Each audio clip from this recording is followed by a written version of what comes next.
Assalamualaikum warahmatullahi wabarakatuh. Salam sejahtera bagi kita semua. Pada kesempatan kali ini, kami akan menjelaskan mengenai tata cara penginputan rencana kerja anggaran pada aplikasi Simda.ng atau FMIS. Kita akan masuk ke dalam laman fmis.bpkp.go.id /kabupaten tempat Bapak Ibu masing-masing.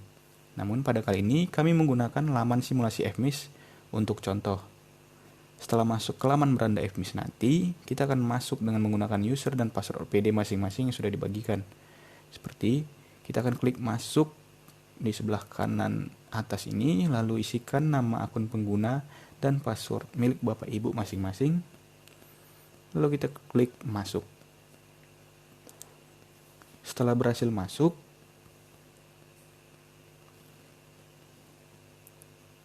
ini adalah tampilan awal dari dashboard aplikasi.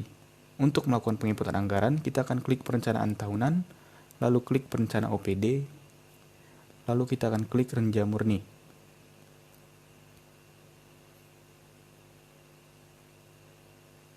Setelah masuk ke renja murni, seperti yang terlihat pada layar, terdapat beberapa komponen seperti dokumen renja, sasaran, program, kegiatan, subkegiatan, aktivitas, dan rincian aktivitas.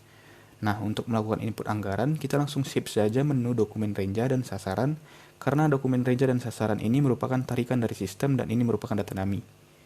Jadi kita langsung saja ke menu program. Caranya adalah kita bisa klik 2 kali di uraian renja ini, atau kita bisa klik tanda panah 2 ini. Kita klik. Nah, sudah masuk ke menu sasaran. Kita klik sekali lagi untuk masuk menu program. Nah, setelah masuk menu program, dapat kita lihat pada layar terdapat beberapa program.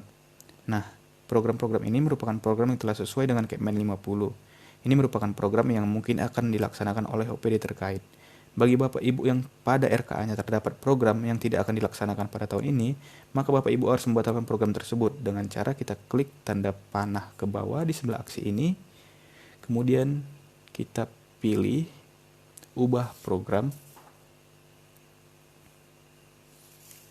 Nah, di bawah kiri terdapat status pelaksanaan yang defaultnya itu existing. Namun untuk program yang tidak dilaksanakan, kita akan pilih dibatalkan. Lalu kita simpan. Kemudian, setelah kita membatalkan program yang tidak akan dilaksanakan pada tahun ini, kita akan melakukan input indikator. Caranya adalah kita klik tanda panah ini. Kemudian kita klik tambah indikator. Nah, kemudian kita cari indikator dengan tombol ini.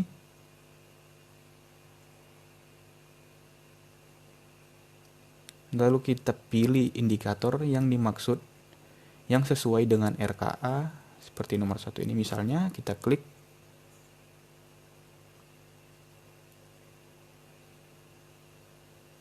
Kemudian kita isikan target dari program tersebut, misalnya 100%, lalu kita simpan. Nah, misal error seperti ini biasanya dikarenakan jaringan. Kita okekan saja, lalu kita coba simpan kembali.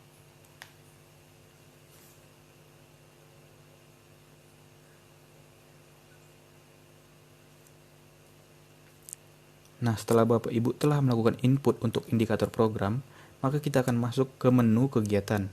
Kita klik tanda panah 2 itu lagi, yang tanda panah ini. Nah, ini adalah kegiatan-kegiatan yang sudah sesuai dengan Kepmen 50 yang mungkin akan dilaksanakan oleh OPD terkait.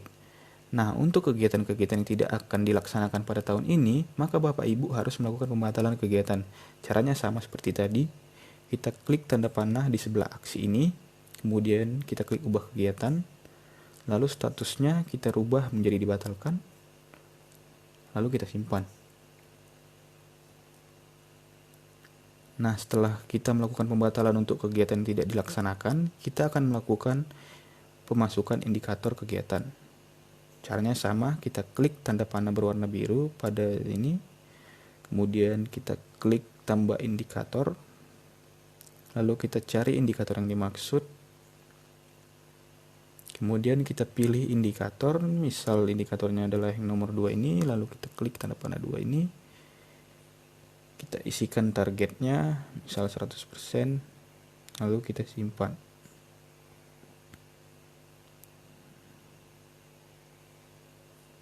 Nah, setelah melakukan pembatalan kegiatan dan juga menginput indikator kegiatan, kita akan masuk ke menu sub kegiatan. Kita klik tanda panah 2.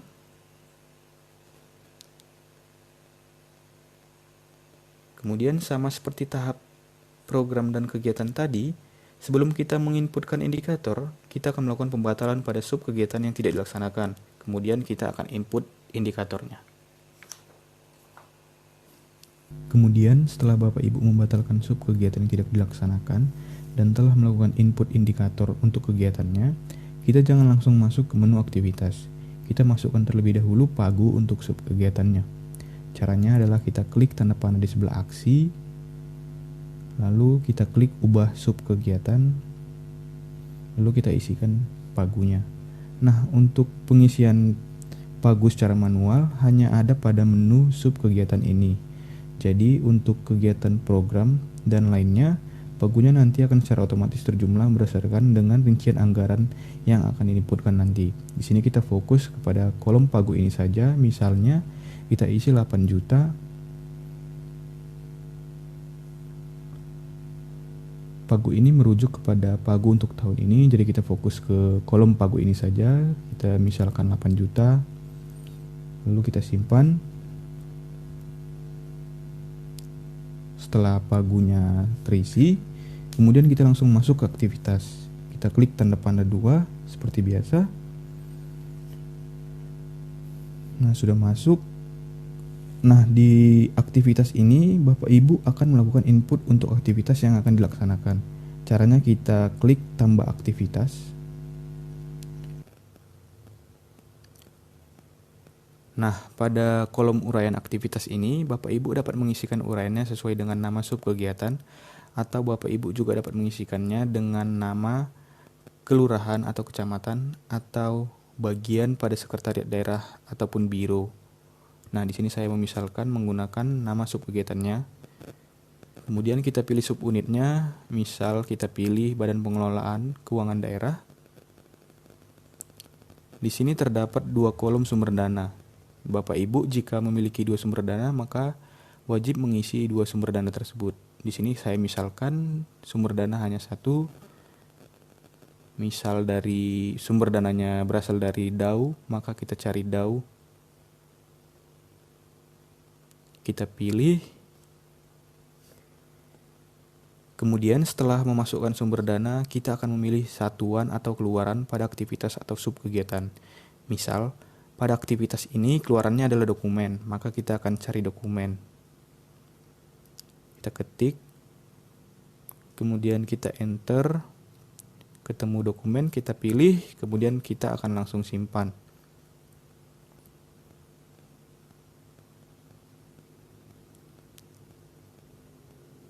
Kemudian pada aktivitas yang tadi kita input itu, kita akan memasukkan lokasi aktivitas dan juga volumenya. Kita klik tanda panah biru ini,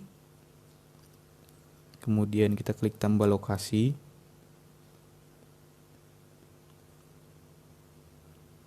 Kemudian kita cari lokasinya, kita klik tombol ini. Misalkan lokasinya dilaksanakan pada Kabupaten Mamasa secara keseluruhan, maka kita pilih Kabupaten Mamasa. Kemudian kita masukkan volumenya, misal 10 dokumen. Kemudian kita simpan.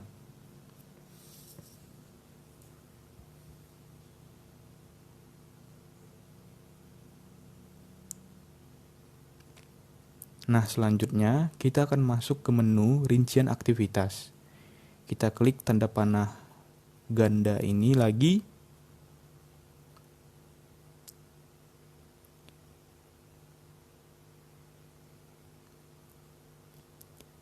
Lalu setelah masuk ke rincian aktivitas, kita akan memasukkan rincian belanja di sini. Kita klik tambah rincian belanja. Kemudian kita akan cari barang yang dimaksud. Pada kesempatan kali ini kita akan contohkan dengan kertas AVS.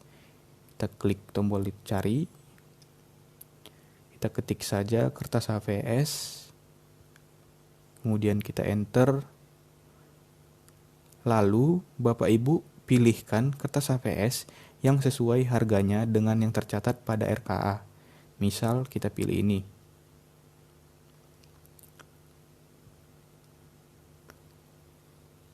Nah, setelah kita memilih SSH-nya, kita akan memilih kode rekeningnya. Nah, pada pemilihan kode rekening ini, Bapak Ibu dapat mencari sesuai dengan kode rekening atau Bapak Ibu dapat mencari sesuai dengan nama rekeningnya.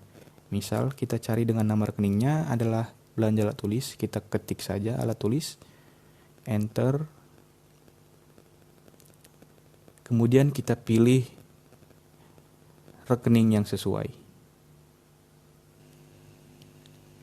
Nah, pada uraian belanja ini Bapak Ibu dapat isikan spesifikasi dari barang yang dibeli. Apabila barang yang dibeli pada RKA tidak ada spesifikasinya, maka Bapak Ibu dapat mengisikan strip saja. Kemudian Bapak Ibu isikan volumenya, misal di sini 10 volume. Nah, pada rincian belanja ini apabila volume terdapat lebih dari 1, misalkan kegiatan makan dan minum untuk beberapa kegiatan, maka Bapak Ibu dapat isikan 2 volume sesuai dengan volume yang tertera pada RKA. Pada kesempatan kali ini kita akan coba isi 1 volume saja, misal 10 rim. Oke, kemudian kita simpan. Nah, selanjutnya kita akan mencoba melakukan mencetak RKA. Kita akan kembali ke menu kegiatan. Dengan tombol hijau di sebelah kiri ini, usahakan jangan menggunakan tombol di atas, kita gunakan tombol panah hijau ini saja untuk kembali ke menu kegiatan. Kita klik, lalu kita akan melakukan cetak RKA yang sudah diinputkan tadi. Caranya kita klik tanda panah ke bawah di sebelah gambar printer ini, kemudian kita klik,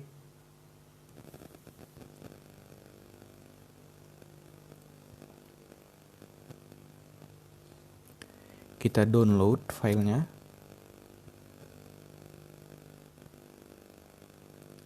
kita buka.